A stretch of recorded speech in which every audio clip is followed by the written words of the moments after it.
Nightmare House is a Half-Life 2 total conversion mod developed by We Create staff. The original Nightmare House was actually a Half-Life 2 horror map. It was okay. If you ever played Gmod horror maps, I think you get the idea. After that, the developers behind it started development on Nightmare House 2, a sequel reimagining to the original Half-Life 2 map, that now would be a full-on total conversion. And in 2024, we got a full remaster of Nightmare House 2 that was released on Steam by the original developers, now titled Nightmare House The Original Mod. The reason for that little title change is simple. Alongside the remaster, the team also announced a full-on remake called Nightmare House Reimagined, made using the Unreal Engine. So the version of the mod I will be covering is the Steam release, as I don't really think there is much of a reason to play the original version, as the remaster is a superior version.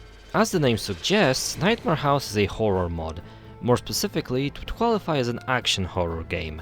While it may seem like a potential survival horror title, it absolutely is not. You'll be gunning down zombies like there's no tomorrow.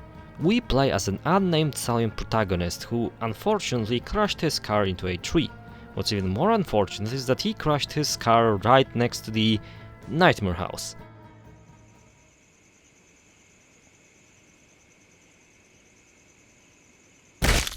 I'll say that the amount of bad omens you encounter before even entering the house is so comical.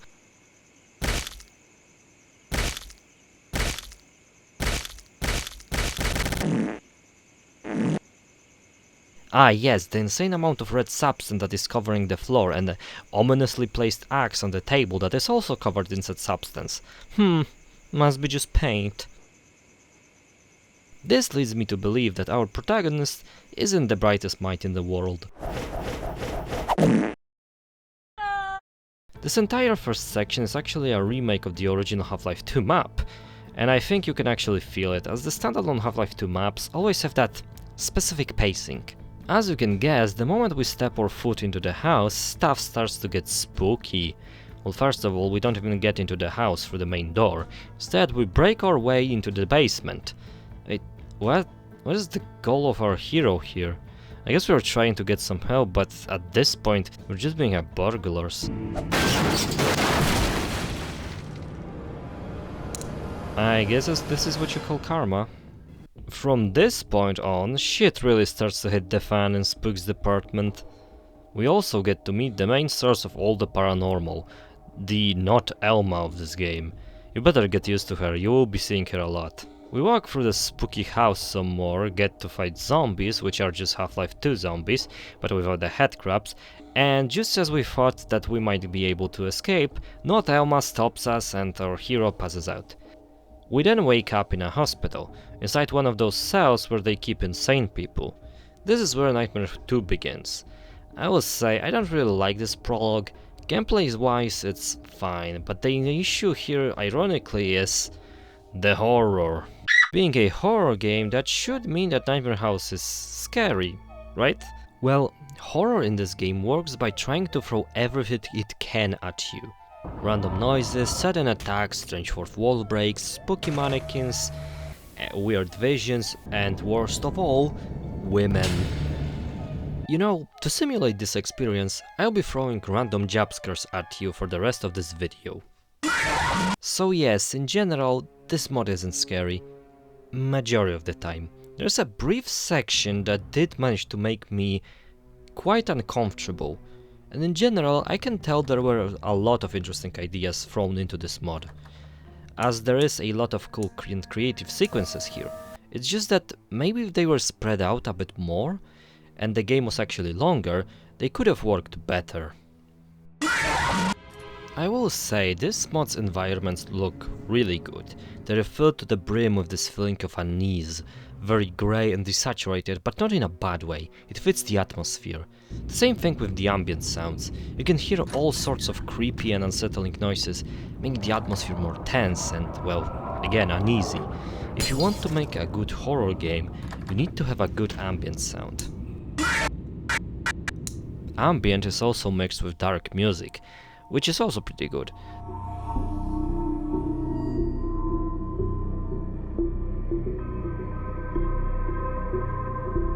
The mod does also feature some action music that plays during more action-oriented levels.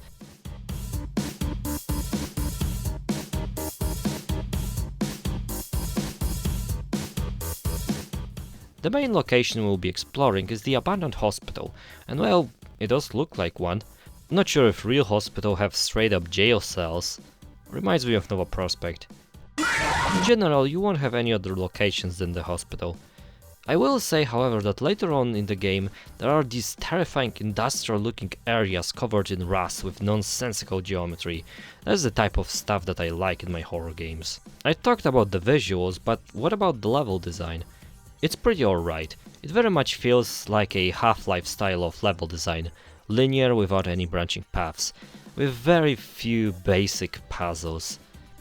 In general, the level design is good and straightforward, and even in very few moments where you might struggle, the game offers some form of assistance, in form of tips from other characters. The rest of the gameplay is also straightforward, maybe even too straightforward. As I mentioned, this isn't a survival horror. You will not struggle to find health kits and ammunition. The arsenal that we have at our disposal in this mod will feel very familiar, as it's pretty much the same as in base Half-Life 2, with the exception of our melee weapon, the axe. It has a secondary attack which is a stronger charge attack. It basically breaks the game's balance, as you can pretty much one-shot zombies with it. As for firearms, well, we get our standard weak pistol, revolver, a submachine gun and a shotgun. They all have new models that look pretty good, however the issue with these guns is that they feel very weak.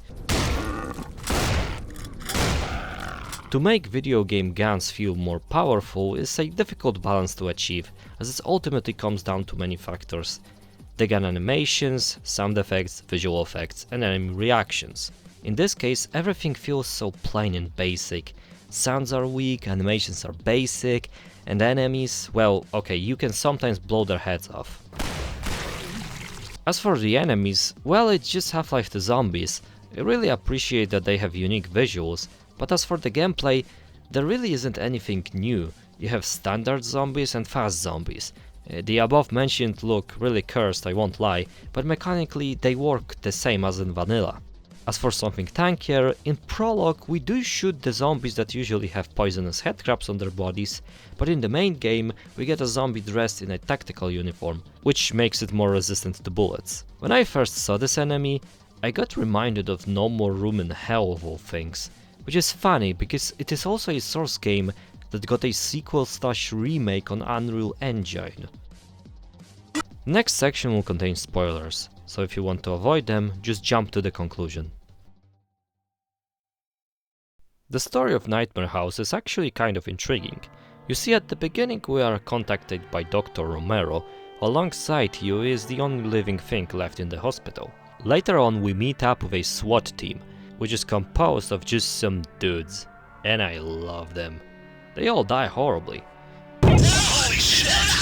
Hold on! No! Get off me!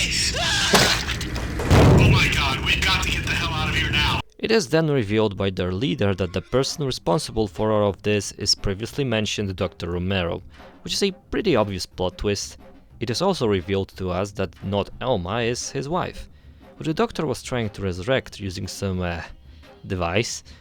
This obviously backfired, turning her into a vengeful ghost, random people into zombies, and possibly summoning demons from hell. This device is also what is controlling to some extent the spooky lady, holding her back from outright murdering her husband.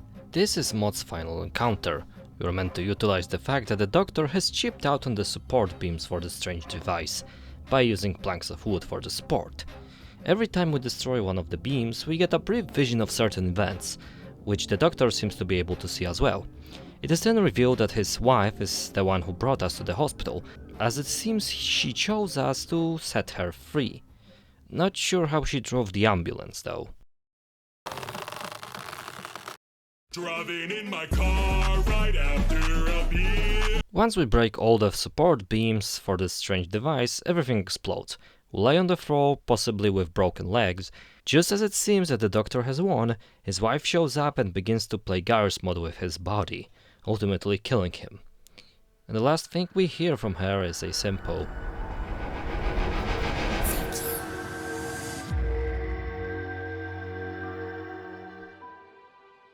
that would be Nightmare House 2.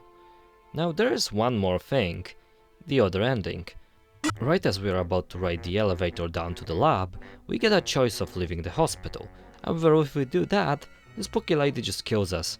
So there isn't really a choice.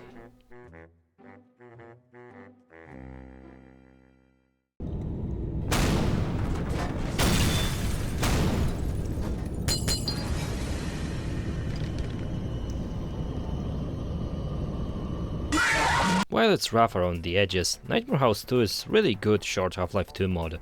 The main thing that hurts it is ultimately its length. Now on the Steam page it does mention that something called lost files would be included in the Steam version. However, as of making this video, it's nowhere to be found. Now the reason for that is quite valid, as the team is still working very hard on the Unreal Engine 5 remake, which seems to be expanding on the core concept of this mod, which is really cool to see. It would be really cool if Valve made that damn Source 2 SDK, meaning then developers wouldn't need to use the Fortnite engine. So final verdict? This mod is still worth giving it a try. You know what else is worth giving it a try? Liking and subscribing, baby!